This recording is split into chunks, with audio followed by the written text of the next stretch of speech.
आज हम लोग सीखेंगे √2 को √2 से मल्टीप्लाई करते हैं तो कितना होगा।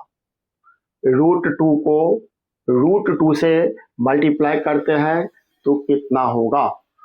आप कहेंगे ये तो हम लोग जानते ही हैं कि √2 को √2 से मल्टीप्लाई करते हैं तो 2 होता है, लेकिन होता कैसे है। देखिए, √2 का मतलब होता है 2 का पावर 1/2।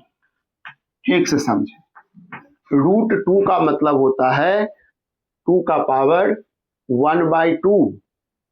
इस तरह से नहीं लिख करके हम लोग इस तरह से लिखते हैं, दोनों एक ही है।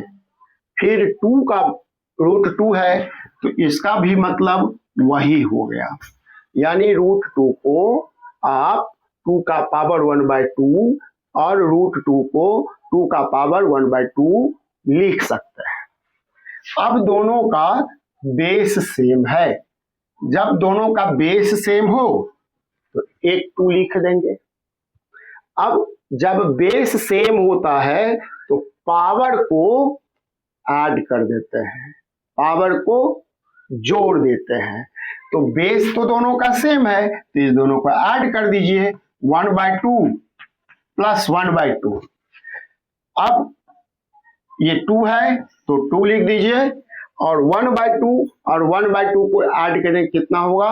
बच्चा ज्यादा दिमाग नहीं लगाना है, हाफ को जोड़ते हैं तो 1 होता है। अब इसमें भी कुछ बच्चे एलसीएम लेकर के जोड़ने लगते हैं इसको, तो होगा ही 1 ही होगा।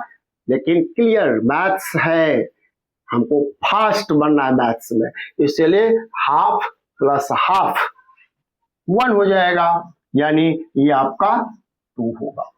हम ये बताना चाह रहे थे कि √2 को √2 से मल्टीप्लाई करते हैं तो 2 होता है, ये तो सभी बच्चे जानते हैं, लेकिन होता कैसे है उसी का यह सॉल्यूशन है।